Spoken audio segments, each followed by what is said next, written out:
Hello guys, welcome back to Sociology classes BA part 3rd.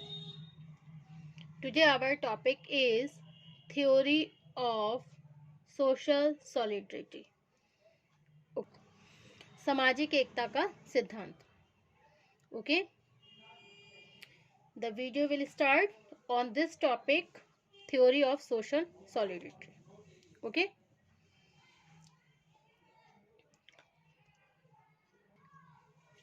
Durkheim ने अपनी सबसे पहले प्रकाशित होने वाली पुस्तक समाज में श्रम विभाजन, the division of labour in society, the division of labour in society में यांत्रिक तथा सावयवी एकता की अवधारणा को विस्तार से स्पष्ट किया. ओके, उनका मानना था कि यांत्रिक और सावयवी एकता की दशाएं सामाजिक संगठन के दो भिन्न स्वरूपों को स्पष्ट करती हैं. दुर्खिम के अनुसार सामाजिक एकता समाज की एक नैतिक आवश्यकता है तथा जब किसी समाज अथवा समुदाय की आवश्यकताएं बदलने लगती हैं तो सामाजिक एकता की प्रकृति में भी स्पष्ट परिवर्तन दिखाई देने लगता है. उन्होंने श्रम विभाजन को एक ऐसे तथ्य के रूप में स्वीकार किया जो एक विशेष प्रकार की सामाजिक एकता को जन्म देता है. इसका अर्थ है कि श्रम विभाजन के पहले और बाद में जिस सामाजिक एकता के दर्शन होते हैं उसकी प्रकृति में काफी भिन्नता देखने को मिलती है. ओके, बाहरी तौर पर श्रम विभाजन एक ऐसी दशा होती है जिसमें बाहरी तौर पर श्रम विभाजन एक ऐसी दशा है जिसमें विभिन्न लोग विभिन्न कार्यों के द्वारा अपनी आवश्यकताओं को पूरा करते हैं. कार्यों के विभाजन के कारण श्रम विभाजन को अक्सर सामाजिक एकता के विरुद्ध समझ लिया जाता है. वास्तविकता यह है कि श्रम विभाजन का मुख्य प्रकार एक दूसरे से भिन्न कार्यों को करने वाले व्यक्तियों के जीवन में एकता उत्पन्न करना है, क्योंकि एक दूसरे की सहायता के बिना कोई भी व्यक्ति अपने लक्ष्य को प्राप्त नहीं कर सकता. ओके, सामान्य जीवन में हम केवल उन्हीं व्यक्तियों से संबंध नहीं रखते जो हमारे समान होते हैं, बल्कि उन व्यक्तियों से भी हमारे घनिष्ठ संबंध हो सकते हैं जिनके विचार, मनोवृत्तियां और कार्य हमसे भिन्न हैं. इस दृष्टिकोण से दुर्खिम ने अपनी उपर्युक्त पुस्तक के प्रथम भाग में सामाजिक एकता की प्रकृति तथा दूसरे भाग में श्रम विभाजन के विभिन्न पक्षों की विवेचना करके श्रम विभाजन एवं सामाजिक एकता के पारस्परिक संबंध को स्पष्ट किया.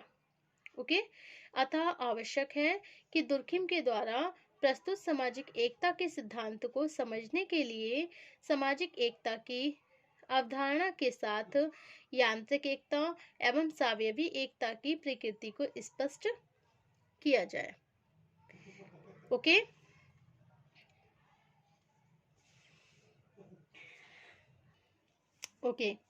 अब नेक्स्ट है हमारा concept of social solidarity.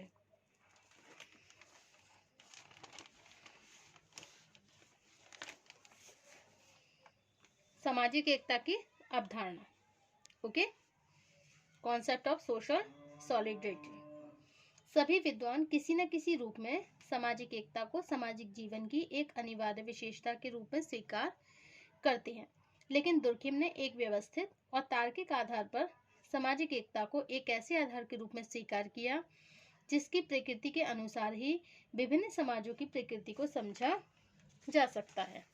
Okay, Durkheim का विचार है कि समाज का विकास व्यक्तियों पर आधारित नहीं होता है, बल्कि व्यक्ति उस सामाजिक एकता के अधीन होते हैं जो समाज को संचालित और नियंत्रित करती है.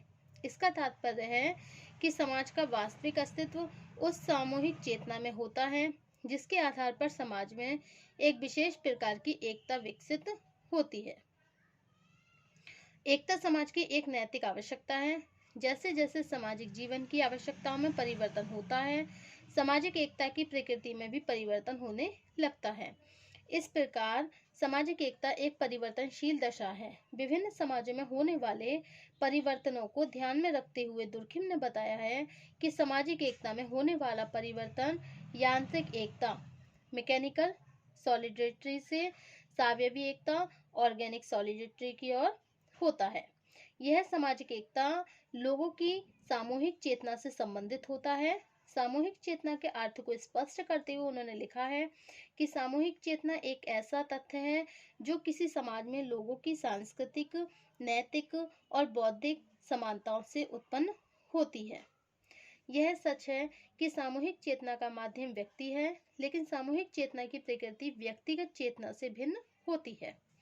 आदिम समाजों से लेकर आज तक कोई भी ऐसा समाज नहीं मिलेगा जिसमें सामाजिक एकता का एक विशेष रूप न पाया जाता रहा हो। इसका कारण यह है कि सामाजिक एकता के बिना ना तो लोगों के बीच व्यवस्थित संबंधों का विकास होता है और न ही उनकी आवश्यकताएं पूरी हो सकती हैं। इससे स्पष्ट होता है कि सामाजिक एकता एक ऐसा तथ्य है जिसका सामूहिक चेतना से घनिष्ठ संबंध होता है।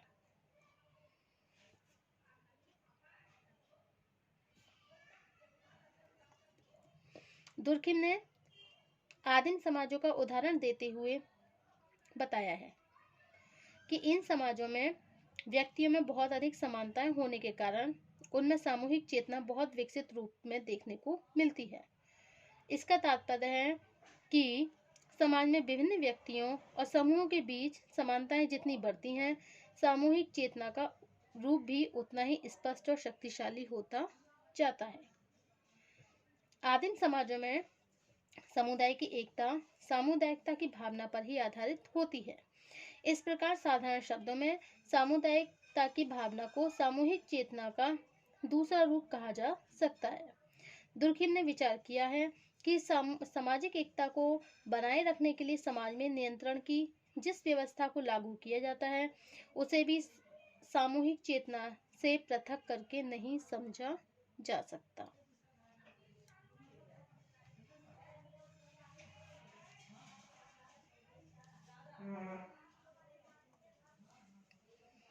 सामाजिक एकता की प्रकृति में होने वाले परिवर्तन को भी दुर्खिम ने सामूहिक चेतना की प्रकृति में होने वाले परिवर्तन के आधार पर स्पष्ट किया है।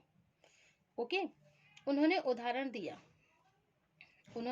दिया है जब किसी समुदाय में सामूहिक चेतना बहुत शक्तिशाली होती है, मतलब कोई भी समुदाय है, अब उसमें सामूहिक चेतना कैसी है, बहुत शक्तिशाली है, तो वहां अपनी एकता को लोग एक नैतिक तथ्य के रूप में स्वीकार करने लगते हैं।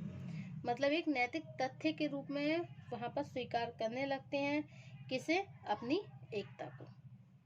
ओके, इसी कारण ऐसे समाजों में दमनकारी कानून मतलब रिप्रेसिव लॉज, कैसे कानून, रिप्रेसिव लॉज लागू किए जाते हैं। ओके, यह वे कानून हैं जिनके द्वारा व्यक्तिगत की जगह सामूहिक हितों पर अधिक ध्यान दिया जाता है। जो लोग सार्वजनिक हितों को आघात पहुंचाते हैं उन्हें शारीरिक यातना अथवा हत्या के रूप में कठोर दंड दिया जाता है। ओके, ऐसे कानूनों का आधार समूह की नैतिकता होती है, चाहे वह क्रूर हो या फिर कष्टकारी हो। कैसी हो, चाहे क्रूर हो या फिर कष्टदायी हो। ओके, यदि किसी समाज में लोगों के बीच एक ऐसी एकता विकसित होने लगती है, मतलब किसी भी समाज में लोगों के बीच एक ऐसी एकता विकसित होने लगती है जिसमें सामूहिक चेतना तुलनात्मक रूप से कम पाई जाती हो, तो वहां प्रतिकारी कानून अथवा क्षतिपूर्ति करने वाले कानूनों रेस्टिट्यूटिव लॉज के द्वारा लोगों के पारस्परिक संबंधों में संतुलन बढ़ाने का प्रयत्न किया जाता है।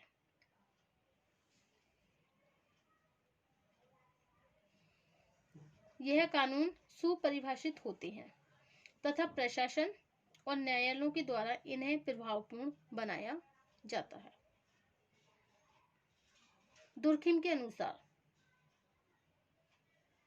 अकॉर्डिंग टू दुर्खिम, आदिम और सरल